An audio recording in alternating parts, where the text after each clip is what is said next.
Hi, it's James here, and I'm going to be showing you the product rule for differentiation. So I may as well write it down. If we have a product, a function y equals, it's usually written as u times v, then the first derivative dy dx is equal to the first function times the derivative of the second function with respect to x plus the second function times the derivative of the first with respect to x. I'm going to take an example that we know can be easily found out. So say we've got y is equal to 12x cubed, then we know from the power rule that it's going to be 3 times 12, 36 x squared. So we know that's true, but let's work it out with the product rule. So all we'd say is let u be equal to, I don't know, any old factor of 12x cubed. So let's say 6x.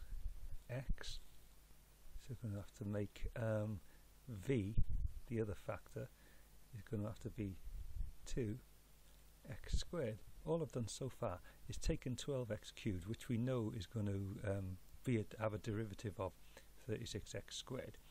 But to do it by the product rule, we're going to treat 12x cubed as a product of 6x and 2x squared. So nothing new there, really. So it says dy dx is equal to u dv dx plus v times du dx, and substituting in, we know u is 6x, v is 2x squared, so dv dx, where that's v, is going to be 2 times, bring that down, it's going to be 4 times x to the power 1, or 4x, so du dx, well, u is 6x, which is 6x to the 1, so it's just going to end up being 6x to the 0, or 6. So du dx is just 6. So now we've got everything that we need to know to plug the numbers in. So u dv dx is 6x times 4x, and there's a plus sign in the middle of all this, it's not multiplied, that is a plus there, plus v, which is 2x squared,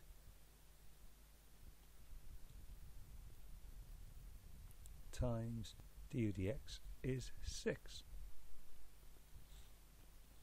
So what we've got is equal to 6x times 4x, which is, well, 2 6s are 12, so it's 24x squared plus, well, 2x squared times 6 is 12x squared. So 24 or something added to 12 or something is 36x squared, which is just what we were hoping to get in the first place. So what we've done, we've proven that the product rule works just by using a simple example and making it a product. So we haven't done trig functions yet, but I'm just going to put one in anyway to make it a bit more interesting rather than having x this all the time, right? It's going to be a bit more interesting. So we're going to have y is 1 over the square root of x times sine x. Okay, so obviously so far we already can see what our u and our v are. It doesn't matter what order. You could even call them a and b if you like, but this is the standard way it's written in books. So we're going to tell the reader that u is 1 over the root of x, and we're going to tell the reader that the other factor in the uv product is sine x. It might be worth writing u in a more readable form, 1 over the root of x is actually x to the minus half. So du dx is minus a half x to the minus 1.5. Because if you've got minus a half and you take away 1 from that power, it becomes minus 1.5. And the nice way to write 1.5 is 3 over 2. So it's minus a half x to the minus 3 over 2. And now we'll differentiate v with respect to x, just so we've got the 4 things we need. We need u, v, du dx and dv dx. And all that happens, sine, when you take the slope of sine or the rate of change of sine, it turns into a cos wave. So dv dx is just cos x. So now we've got everything we want.